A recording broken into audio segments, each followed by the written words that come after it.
Todo paghahanda na ang mga taga Cebu sa inaasahang pananalasa ng Bagyong Tino. Naka-alerto na rin ang mga lokal na pamahalaan para agad na matulungan ang mga maapektuhang residente. Ang detalye sa report ni Jessie Atienza ng PTV Cebu. Tila nagpaparamdam na ang Bagyong Tino sa lalawigan ng Cebu dahil sa walang tigil na pag-ambon. Iilan lang ang mga sasakyang dumadaan sa downtown area dahil sa nauna ng pagsuspindi ng pasok sa lungsod ng Cebu sa mga pampubliko at pribadong paaralan. Pero sa mga grocery store, nagkukumahog ang mga mamimili para makakuha ng mga pangunahing pangangailangan at pagkain. Mahaba rin ang pila sa mga counter. Ang iba, water containers naman ang binili. For preparation sa Baguio. Oo. Kay kanang pag Odette kay nagpanic buying, so karon kay mas better na prepared na.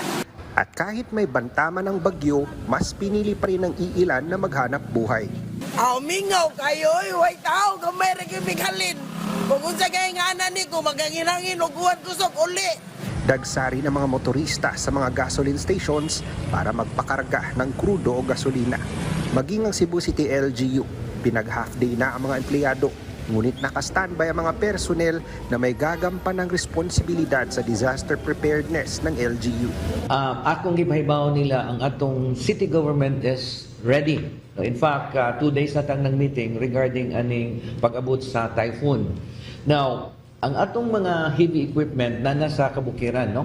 Na sa Budlaan, na dito sa Pamutan, na dito sa Guba, na dito sa Siraw. So every time na ay mga eventualities, say landslide, automatic na silang mag-spread. Nagsagawa naman ng coordination meeting ang Cebu Provincial Government kasama mga disaster team at mga opisyal ng PNP at BFP upang matiyak ang kahandaan sa disaster response. Nagpatupad na rin ng preemptive evacuation sa mga tent cities sa norteng bahagi ng Cebu na naging biktima kamakailan lang ng lindol. So preemptive evacuation is non-negotiable. It should be done in high-risk areas. The LGU knows where it is, and it should be done coordinating with our authorities. So the ones in the 10 cities are vulnerable to strong winds. So nag-evacuate naman na sila ron, and they are in some of the identified evacuation centers. Naghahanda na rin ng relief supplies ang LGU ng Cebu Province. Andito ako ngayon sa warehouse ng Cebu Provincial Government kung saan puspusa na ang paghahanda ng mga kawani ng Cebu Provincial Government para sa posibilidad nitong nalalapit na pagtama ng Bagyong Tino sa lalawigan. Sa ngayon ay nasa 20,000 na mga relief supplies ang kanilang planong i-preposition, kasama na dyan ang 20,000 na sleeping at hygiene kits. Bawat relief box ay naglalaman ng mga delata, instant coffee at 5 kilong bigas. The priority of the distribution will be depending on the executive operations committee who will handle the operation similar to what happened sa earthquake. So we have an EOC team on standby already. The disaster preparedness plan is rolled out, so that will be the guide.